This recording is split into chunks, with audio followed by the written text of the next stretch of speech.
যে মানুষটাকে কখনো দেখিনি, যার কণ্ঠস্বর কখনো শুনিনি, যার পবিত্র সান্নিধ্যে উপস্থিত হওয়ার সৌভাগ্য কখনো হয়নি, যে মানুষটা আর আমার মাঝে 1400 বছরেরও বেশি সময়ের ব্যবধান, সে মানুষটা কেমন করে এত আপন হয়ে গেল?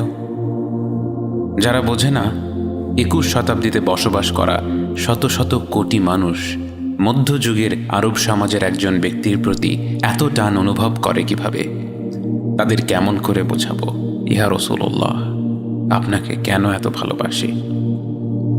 আপনার স্মরণে আজ শত কোটি অন্তর ভালোবাসায় ভরে ওঠে। প্রতিটি মুহূর্তে পৃথিবীর কোনো না কোনো অঞ্চলে উচ্চারিত হয় আপনার প্রশংসা, অথচ আপনি যখন পৃথিবীর বুকে আলোকরশ্মি ছড়িয়ে ভূমিষ্ঠ হলেন, তখন আপাত দৃষ্টিতে আপনি ছিলেন অনেকটাই নিঃসঙ্গ, অসহায়। জন্মের আগেই বাবা আব্দুল্লাহ ফিরে গেলেন আল্লাহর কাছে। বয়স 6 হতে না হতেই হারালেন মা আমিনাকে। তখনও নিষ্পাপ শিশুটি বুঝতে পারছিল না যে মাকে কেন্দ্র করেই জীবনের সব কিছু, সেই মা চলে যাওয়ার মানে কি। আপনি অসহায় কণ্ঠে বারাকাকে জিজ্ঞেস করলেন, মায়ের কি হয়েছে বারাকা? বারাকা কি করে আপনাকে বোঝাতো আপনি কি হারিয়েছেন? সে আপনাকে জড়িয়ে ধরে রাখল, সে অসহ্য উষ্ণ অশ্রুধারায় সিদ্ধ হলো আপনার মুখমণ্ডল। বাবা মারা যাওয়ার পর থেকে যে দাদা আপনার দায়িত্ব নিয়েছিলেন, সে আব্দুল মুত্তালিবও ইন্তেকাল করলেন বছরখানেক পর। আপাত দৃষ্টিতে এ বিশ্বের বুকে 8 বছরের সেই নিষ্পাপ বালকটি যেন ছিল সবচেয়ে একা, সবচেয়ে অসহায়, সবচেয়ে বঞ্চিত। বাস্তবে আপনার রব আপনার জন্য প্রস্তুত করে রেখেছিলেন এমন এক বিস্ময়কর অভিযান, যার দীপ্ত প্রভা স্থানকালের বাধা ছেদ করে ছড়িয়ে পড়বে সর্বত্র। বহু বছর পর আপনার রব আপনার কাছে আয়াত নাজিল করে বলেন, ওয়াদ-দুহা ওয়াল-লাইলি ইযা সাজা, উজ্জ্বল দিনের কসম এবং রাতের কসম যখন তা নিঝুম হয়ে যায়। মা ওয়াদ্দা'আকা রাব্বুকা ওয়া মা ক্বালা, তোমার রব তোমাকে কখনো পরিত্যাগ করেননি এবং তোমার প্রতি অসন্তুষ্ট হননি। ওয়ালাল আখিরাতু খায়রুল লাকা মিনাল উলা, নিঃসন্দেহে তোমার জন্য পরবর্তী যুগ পূর্ববর্তী যুগের চেয়ে ভালো। ওয়ালা সাউফা ইউ'তিকা রাব্বুকা ফাতারদা, আর শীঘ্রই তোমার রব তোমাকে এত দেবেন যে তুমি খুশি হয়ে যাবে। আলাম ইয়াজিদকা ইয়াতীমান ফাআওয়া, তিনি কি তোমাকে এতিম হিসেবে পাননি, তারপর তোমাকে আশ্রয় দেননি? ওয়া ওয়াজাদাকা দাল্লান ফাহাদা, তিনি তোমাকে পথ না পাওয়া অবস্থায় পান, তারপর তিনিই পথ দেখান। ওয়া ওয়াজাদাকা আইলান ফাআগনা, তিনি তোমাকে নিঃস্ব অবস্থায় পান, তারপর তোমাকে ধনী করেন। فأما اليتيم فلا تقهر وأما السائل فلا تنهر وأما بنعمة ربك فحدث, কাজেই এতিমের প্রতি কঠোর হয়ো না, সাহায্য প্রার্থনাকারীকে তিরস্কার করো না, আর নিজের রবের নেয়ামত প্রকাশ করো। আপনার রব আপনাকে এই পৃথিবীর বুকে একাকী করে দিয়েছিলেন যেন তিনি, একমাত্র তিনি, তার পবিত্র ভালোবাসা আর মমতায় আপনাকে লালন পালন করতে পারেন। এবং কি অপূর্ব সেই ভালোবাসা, কি অপরূপ সেই প্রতিপালন! মহান আল্লাহর বিশেষ রহমতের ছায়াতলে বেড়ে ওঠা আপনি তাই কখনো শিরকের ধোঁকার শিকার হননি। তারুণ্যের সেই যাযাবর সময়টাতেও আপনি ছিলেন সব ধরনের অপকর্মের ঊর্ধ্বে। আপনার চরিত্রে সবাই এতটাই মুগ্ধ ছিল, আপনার বিশ্বস্ততায় সবার এত আস্থা ছিল যে তারা আপনাকে নাম ধরে না ডেকে ডাকতে লাগলো আল আমিন, বিশ্বস্ত ব্যক্তি। বহু বছর পর যখন আপনি সত্যের পথে আহ্বান করা শুরু করে দিয়েছিলেন এবং আপনার বিরোধিতা করা মানুষের অভাব ছিল না, এমনকি তারা আপনাকে হত্যা করার পরিকল্পনা করছিল, সেই পরিকল্পনাকারীদের ধন সম্পদও আপনারই ঘরে ছিল। তারা যখন আপনাকে হত্যা করতে এসে দেখল সেখানে আপনি নেই, আপনার বদলে সেখানে আলী রাদিয়াল্লাহু আনহু আছেন, তখন আলী তাদের বলেছিলেন, আপনি তাকে সেখানে রেখে গেছেন যেন তিনি যার যার সম্পদ তাকে তাকে বুঝিয়ে ফেরত দিয়ে দিতে পারেন। অর্থাৎ যে ব্যক্তিটি আপনাকে হত্যা করার পরিকল্পনা করছিল তার বিবেচনায়ও তার সম্পদ নিরাপদে রাখার সর্বশ্রেষ্ঠ জায়গা ছিল আপনারই ঘর। আপনাকে যারা জনসমক্ষে মিথ্যুক আর জাদুকর বলেছে তাদের মতেও সবসময় আপনিই ছিলেন আল আমিন, সবচেয়ে বিশ্বস্ত, সবচেয়ে নির্ভরযোগ্য ব্যক্তি। আপনার চরিত্র আর ব্যবহার এত মনোমুগ্ধকর ছিল যে স্বয়ং আল্লাহ তাআলা আপনার ব্যাপারে সাক্ষ্য দিয়ে বলেন, ওয়া ইন্নাকা লাআলা খুলুকিন আযীম, নিঃসন্দেহে আপনি অবশ্যই মহান চরিত্রের চূড়ান্তে। তরুণ বয়স থেকেই আপনার যে উপস্থিত বুদ্ধি ছিল সেই গুণেই আপনি একদিন রূপান্তরিত হলেন বিশ্বের সর্বকালের শ্রেষ্ঠ নেতা হিসেবে। যেদিন কাবা শরীফের কালো পাথর কোন বংশের লোকেরা বসিয়ে দেবে তা নিয়ে এক বিরাট রেষারেষি শুরু হয়ে গিয়েছিল, সেদিন তারা আপনাকে আসতে দেখে বলল, ওই যে আল আমিন আসছে, ও যা সমাধান দিবে সেটাই হবে। আপনি মুহূর্তের মধ্যেই এমন প্রস্তাব দিলেন যে সকলে তাৎক্ষণিকভাবে মেনে নিল। একটি বড় কাপড়ের মাঝখানে কালো পাথরটি রেখে সেই কাপড়টির বিভিন্ন প্রান্তে প্রতিটি বংশের একজন প্রতিনিধি শক্ত করে ধরে রাখল এবং সবাই মিলে পাথরটিকে কাবার একেবারে কাছে নিয়ে গেল এবং পরিশেষে সবার নির্বাচিত প্রতিনিধি হিসেবে কাপড় থেকে পাথরটি তুলে আপনি নিজ হাতে কাবার সেই গর্তে বসিয়ে দিলেন। মানুষের মধ্যে বিভেদ দূর করে দেওয়ার আপনার এই গুণ বিস্মিত করেছে মুসলিম অমুসলিম নির্বিশেষে সকল স্তরের বুদ্ধিজীবীদের। আপনাকে কেউ কিভাবে না ভালোবাসবে ইয়া রাসূলুল্লাহ। আপনার মুখে যে সবসময় ছিল এক মন ভোলানো হাসি। আপনি যার সাথেই কথা বলতেন তাকে উপহার দিতেন আপনার সেই অপরূপ হাসি মুখ। আপনি কখনো মুখ খুলে হো হো করে হেসে উঠতেন না, কিন্তু আপনার মুখের মার্জিত সুমধুর সেই হাসিটি ছিল সদা বিরাজমান। আবার মাঝে মাঝে একটু হাসি ঠাট্টা করতেও ভুলতেন না। যখন একজন বৃদ্ধা সাহাবীয়া এসে আপনাকে জিজ্ঞেস করেছিল তিনি কি জান্নাতে যেতে পারবেন কিনা, আপনি তাকে বলেছিলেন জান্নাতে কোনো বৃদ্ধ মানুষ যাবে না। যেই না তিনি আতঙ্কে কাঁদতে শুরু করে দিলেন, আপনি হেসে তাকে শান্ত করে বললেন যে ব্যক্তি জান্নাতে যাবে সেই তার যৌবনকালে ফিরে যাবে। আপনার ঠাট্টার বিশেষত্ব ছিল আপনি মজা করেও কখনো মিথ্যা কথা বলতেন না। যাদের সৌভাগ্য হয়েছিল আপনাকে দেখার তাদের কেউ কেউ আপনাকে সূর্যের সাথে তুলনা করেছে, কেউ কেউ করেছে চাঁদের সাথে। তাদের শব্দ তালিকায় এর চাইতে সুন্দর কিছু থাকলে তারা হয়তো সেই শব্দই উল্লেখ করত। আপনার ঘ্রাণ ছিল মনোমুগ্ধকর, অঢেল পরিমাণে সুগন্ধি ব্যবহার করা ছিল আপনার সুন্নাহ, যদিও আপনার ঘামের সুবাস ছিল সুগন্ধির চেয়েও মিষ্টি। খুব আপন মানুষগুলোর ঘামের ঘ্রাণে এক অন্যরকম মিষ্টত্ব থাকে। যে ব্যক্তি হাবিবুল্লাহ অর্থাৎ স্বয়ং আল্লাহর সবচেয়ে প্রিয় বান্দা, তার ঘামে যে এক অলৌকিক সুবাস ছিল তাকে আর বলার অপেক্ষা রাখে। জাতি, বর্ণ, সামাজিক ও আর্থিক অবস্থা নির্বিশেষে প্রতিটি মানুষের সাথে আপনার আচরণ ছিল অত্যন্ত শ্রদ্ধাশীল। আপনি কারো সাথে কথা বললে শুধু মাথাটা তার দিকে ঘুরিয়ে কথা বলতেন না, বরং আপনার পুরো শরীরটা তার দিকে ঘুরিয়ে তাকে সম্মান দেখিয়ে তার সাথে কথা বলতেন। কোনো দিকে ইশারা করতে হলে আঙ্গুল দিয়ে ইশারা করতেন না, বরং পুরো হাত দিয়ে ইশারা করতেন। কোনো মানুষের প্রকৃত চরিত্র বোঝার জন্য দেখা উচিত সে তার অধীনস্থদের সাথে কেমন আচরণ করে। আনাস ইবনে মালিক ছোট বয়সেই আপনার খেদমতে নিয়োজিত হয়েছিলেন। তিনি বলেন, 10 বছর আমি রাসূলুল্লাহ সাল্লাল্লাহু আলাইহি ওয়াসাল্লামের খেদমত করি। তিনি একটা দিনও আমাকে একবার বকাও দেননি, বরং যখন উম্মাহাতুল মুমিনিন অর্থাৎ রাসূল সাল্লাল্লাহু আলাইহি ওয়াসাল্লামের স্ত্রীরা কেউ আমাকে বকা দিতে যেতেন তিনি তাদেরকে নিষেধ করতেন।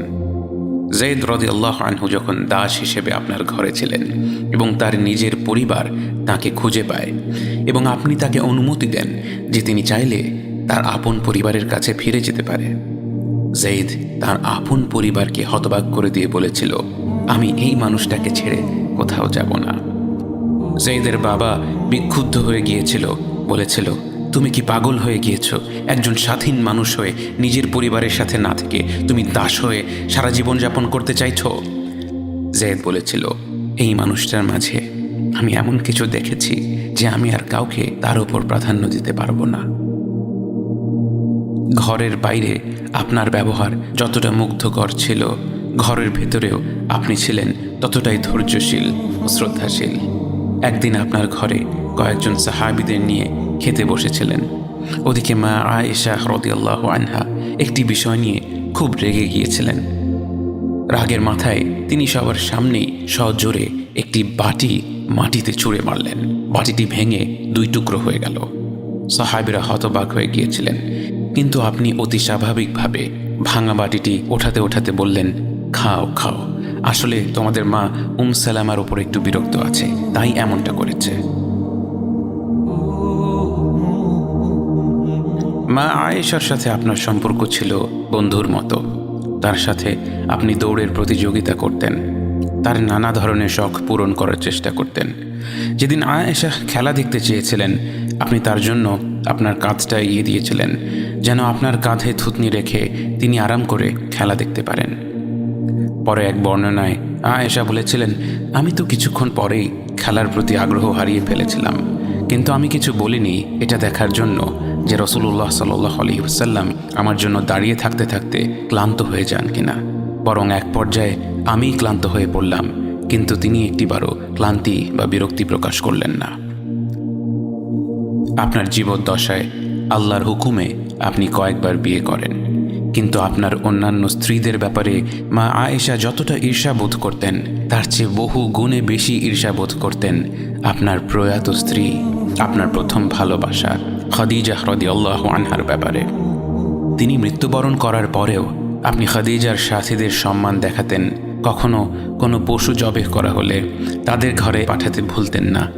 জীবনের শেষ পর্যন্ত তাদের সম্মান দেখানোর মাধ্যমে আপনি আপনার প্রথম ভালোবাসার মানুষটাকে সম্মান দেখিয়ে গিয়েছেন।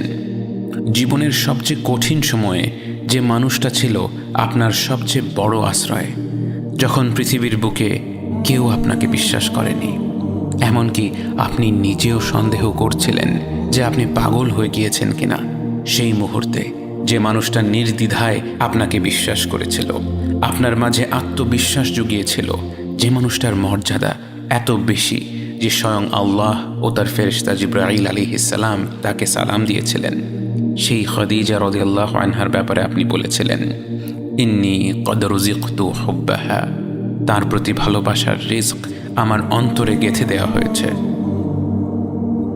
বাবা হিসেবে আপনি ছিলেন পৃথিবীর সকল বাবাদের জন্য এক উদাহরণ। আপনার আদরের ফাতেমা আপনার ঘরে এলে আপনি দাঁড়িয়ে তাকে স্বাগত জানাতেন, তার কপালে চুমু খেয়ে তাকে পাশে বসিয়ে গল্প করতেন। যখন আপনি শুনলেন ফাতেমার ঘরের কাজ করতে খুব কষ্ট হচ্ছিল এবং তিনি আপনার কাছে অনুরোধ করেছিলেন সম্ভব হলে একজন সেবিকা জোগাড় করে দিতে, সৃষ্ট জগতের শ্রেষ্ঠ সৃষ্টি যার একটি ইশারায় ফেরেশতারা নেমে আসতো তার সব চাহিদা পূরণ করবার জন্য, যার একটি উচ্চারণে শত শত সাহাবী তাদের জান দিয়ে দিতে প্রস্তুত ছিল, সেই আপনি বাবা হিসেবে আপনার সন্তানকে বললেন, তুমি আমার কাছে যা চেয়েছ আমি কি তোমাকে এর চাইতেও উত্তম কিছু দিতে পারি? তাহলে রাতে শুতে যাবার আগে 33 বার আলহামদুলিল্লাহ, 33 বার সুবহানাল্লাহ ও 34 বার আল্লাহু আকবার পড়ে শুয়ে পড়বে। দুনিয়ার ব্যাপারে আপনি ছিলেন সদা উদাসীন। দুনিয়ার মোহ কখনো আপনাকে আকৃষ্ট করতে পারেনি। আপনি যখন খেজুর গাছের ডাল দিয়ে তৈরি মাদুরে শুয়েছিলেন, আপনার পিঠে এর ছাপ পড়ে গিয়েছিল। ওমর রাদিয়াল্লাহু আনহু আপনার পিঠে শক্ত মাদুরের ছাপ দেখে কান্না ধরে রাখতে পারলেন না। প্রিয় সাহাবীকে কাঁদতে দেখে আপনি জিজ্ঞেস করেছিলেন, কাঁদছ কেন ওমর? তিনি বললেন, ইয়া রাসূলুল্লাহ, আমরা কিভাবে আপনাকে এভাবে জীবনযাপন করতে দিই যখন রোমান ও পারস্য সাম্রাজ্যের রাজারা কত আরামায়েশে থাকে? ইয়া রাসূলুল্লাহ, আপনার তো নিশ্চয়ই এর চেয়ে ভালো কিছু প্রাপ্য। আপনি ওমরকে সান্ত্বনা দিয়ে বললেন, ওমর, তুমি কি এটা জেনে খুশি নও যে তাদের আছে দুনিয়া আর আমাদের আছে আখিরাহ? যেদিন প্রচণ্ড ক্ষুধার তাড়নায় আবু বকর বেরিয়ে পড়েছিলেন, পেটে সারাদিন এক ফোঁটাও খাবার পড়েনি, তাই পেটে পাথর বেঁধে রেখেছিলেন, পেটটাকে চাপিয়ে রাখলে যদি ক্ষুধার অনুভূতি কিছুটা কম হয়। হাঁটতে হাঁটতে তখন তার দেখা হলো ওমরের সাথে, এবং ওমরেরও ছিল একই অবস্থা। পেটে সারাদিন এক ফোঁটাও খাবার পড়েনি, তাই পেটে পাথর বেঁধে রেখেছিলেন।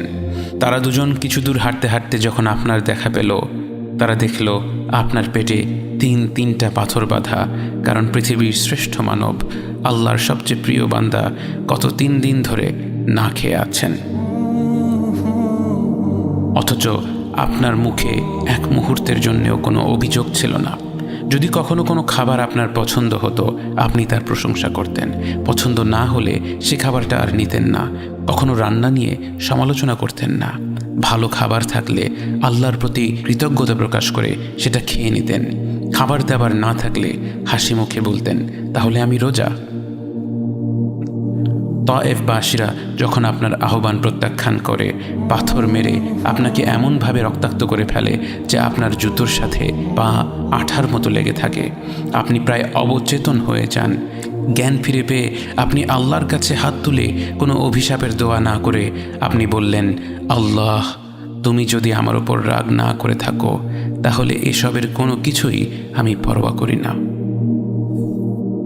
আপনি আল্লাহর পরিপূর্ণ রহমত এবং ক্ষমা লাভ করে ফেলেছেন, তা জানা সত্ত্বেও আপনি রাত জেগে নামাজ পড়তেন। এত দীর্ঘ সময় ধরে নামাজ পড়তেন যে আপনার পা ফুলে যেত। মা আয়েশা রাদিয়াল্লাহু আনহা যখন জিজ্ঞেস করলেন, আপনি কেন এত কষ্ট করেন যখন আপনার এমন কোনো ভুল ত্রুটি নেই যা আল্লাহ ক্ষমা করেননি? আপনি বললেন, আফালা আকুনা আবদান শাকুরা, আমি কি কৃতজ্ঞ বান্দা হব না? আপনাকে কি করে ভালো না বাসি ইয়া রাসূলুল্লাহ, যখন আপনি আমাকে ভালোবেসেছেন সেই 1400 বছর আগে, যখন আপনি আমাকে মিস করতেন, আশা করতেন যেন আমার সাথে দেখা করতে পারেন, অথচ তখনও আমি জন্মই হইনি। সেদিন সাহাবীরা আপনার চোখে পানি দেখে বলল, ইয়া রাসূলুল্লাহ, আপনি কাঁদছেন কেন? আপনি বললেন, আমার ভাইদের খুব দেখতে ইচ্ছে করছে। সাহাবীরা বললেন, আমরা কি আপনার ভাই নই ইয়া রাসূলুল্লাহ? আপনি বললেন, না, তোমরা আমার সাহাবী। আমার ভাই হলো তারা যারা আমার পরে আসবে এবং আমাকে কখনো না দেখেও তারা আমাকে বিশ্বাস করবে।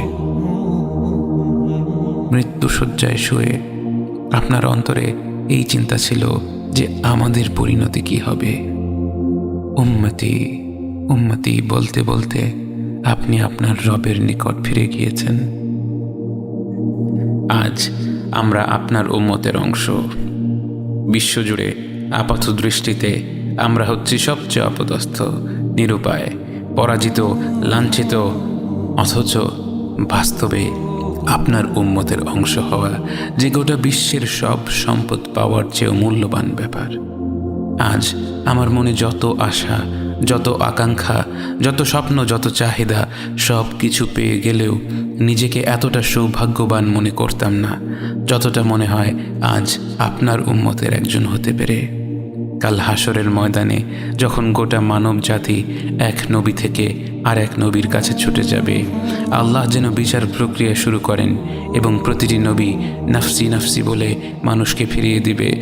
অবশেষে যখন সবাই আপনার সামনে হাজির হবে এবং আপনি গোটা মানব জাতির প্রতিনিধি হয়ে আল্লাহর সামনে সিজদা করবেন, সেদিন আপনার উম্মতের সদস্য হওয়ার পূর্ণাঙ্গ মর্যাদা প্রকাশ পাবে। ইয়া রাসূলুল্লাহ, আপনাকে কেন এত ভালোবাসি তা তো ভাষায় প্রকাশ করা যাবে না। তবে যতটুকু ভালোবাসা আপনার প্রাপ্য ততটুকু তো আপনাকে ভালোবাসতে পারি না। কথায় আপনাকে যতটা ভালোবাসি, কাজে তো তেমন করে ভালোবাসতে পারি না। আপনার সুন্নতের অনুসরণ করি ঠিকই, কিন্তু ভিন্ন মতের অনুসারীদের সাথে ঝগড়া না করে থাকতে পারি না। ইবাদতটা নিয়মিত করতে পারলেও এবাদতে আপনার মতো আন্তরিকতা আনতে পারি না। বাহ্যিক বিষয়ে আপনার অনুসরণ করতে পারলেও চারিত্রিক দিক থেকে তো আপনার কাছ থেকে শিক্ষা নিতে পারি না। মুখে আপনার প্রতি সালাওয়াত পেশ করলেও কাজে কর্মে উম্মতে মুহাম্মদ হিসেবে আপনার সম্মানটা রক্ষা করতে পারি না। রাসূলুল্লাহ, হাবিবুল্লাহ, নবিয়ুল্লাহ, ইয়া মুস্তাফা, আমরা তো আপনার উম্মত হবার যোগ্য নই, কিন্তু আপনার রব তো সবচেয়ে ক্ষমাশীল। তিনি তো আমাদের যা প্রাপ্য তার চেয়ে অনেক বেশি অনুগ্রহ প্রদর্শন করতে সক্ষম। আপনি আমাদের যতটুকু ভালোবেসেছেন তিনি তো আমাদের এর চাইতেও বেশি ভালোবাসেন।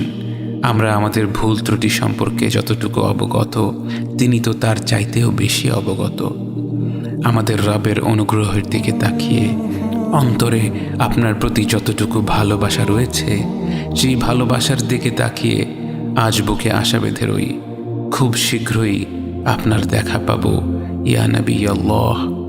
খুব শীঘ্রই হাউদে কাউসারের পাড়ে আপনার হাতে তৃষ্ণা মেটাবো ইয়া হাবিব আল্লাহ। জান্নাতের নির্মল বাগানে অনন্তকালের যাত্রায় আপনার সঙ্গী হয়ে ঘুরে বেড়াবো ইয়া রাসূলুল্লাহ সাল্লাল্লাহু আলাইহি ওয়াসাল্লাম। লা ইলাহা ইল্লাল্লাহ মুহাম্মাদুর